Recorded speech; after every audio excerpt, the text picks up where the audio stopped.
CJP का protest जो है वो जंतर मंतर और फिर संसद कूच का पूरा जो भी आज विरोध प्रदर्शन का दिन था, इसी बीच धर्मेंद्र प्रधान और गृह मंत्री अमित शाह के बीच मुलाकात की खबरें आई हैं कि भाई अमित शाह से मुलाकात करने धर्मेंद्र प्रधान पहुंचे हैं। तो क्या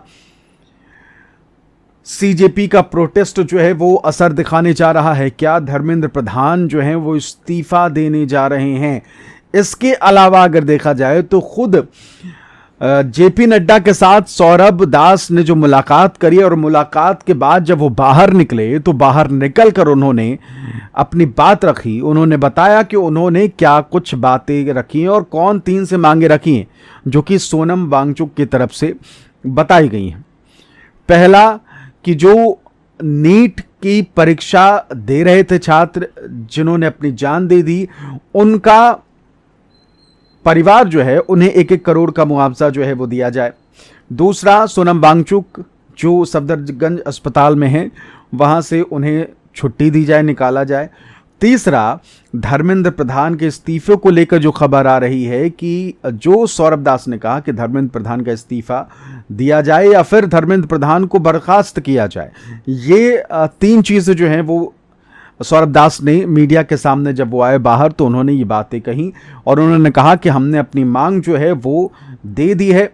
और उधर अगर जेपी नड्डा की बात करें तो उनके तरफ से भी यही कहा गया कि भाई हमसे बात करने के लिए सीजेपी के जो डेलीगेशन है वो आए थे, हमने बात करी, उनका जो लेटर है, जो मांग है वो हमने 4 बजे के आसपास उनसे ले लिया है। बाकी आगे हम जो बाकी नेता हैं, जो लीडर्स हैं, उनसे हम बातचीत करेंगे और फिर उसके बाद बाकी चीज़ें की जाएंगी। इस बीच जब धर्मेंद्र प्रधान की मुलाकात अमित शाह से हुई तो ये बात उठने लगी कि क्या धर्मेंद्र प्रधान का इस्तीफा जो है वो होने जा रहा है, क्या इस पर बातचीत हुई होगी? और ऑब्वियस सी बात है कि जो मुलाकात हुई, आज प्रोटेस्ट होता है, अमित शाह के साथ मुलाकात होती है, धर्मेंद्र प्रधान पहुंचते हैं, तो इस पर तो बात नहीं हो रही होगी कि भाई अब हम क्या है कि पढ़ाई अब कैसे और बेहतर की जाए, शिक्षा व्यवस्था में और क्या सुधार किया जाए और क्या हम चेंज कर सकते हैं। इन सब में तो बातचीत ऑब्वियस से नहीं हुई होगी।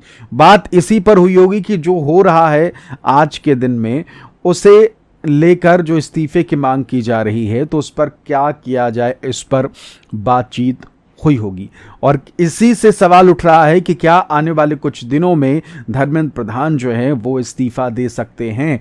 ये खबर क्या आ सकती है? इसी बीच एक और बड़ी खबर आई है, वो ये कि जो जंतर मंतर में पूरा मंच सजा था, जो कॉकरोच जनता पार्टी का, जहां सोनम वांगचुक धरने पर बैठे हुए थे, वो मंच हटा दिया गया है पुलिस के द्वारा। वहां से टेंट वेंट हटा दिए गए हैं, सारी चीज़ें हटा दी गई हैं।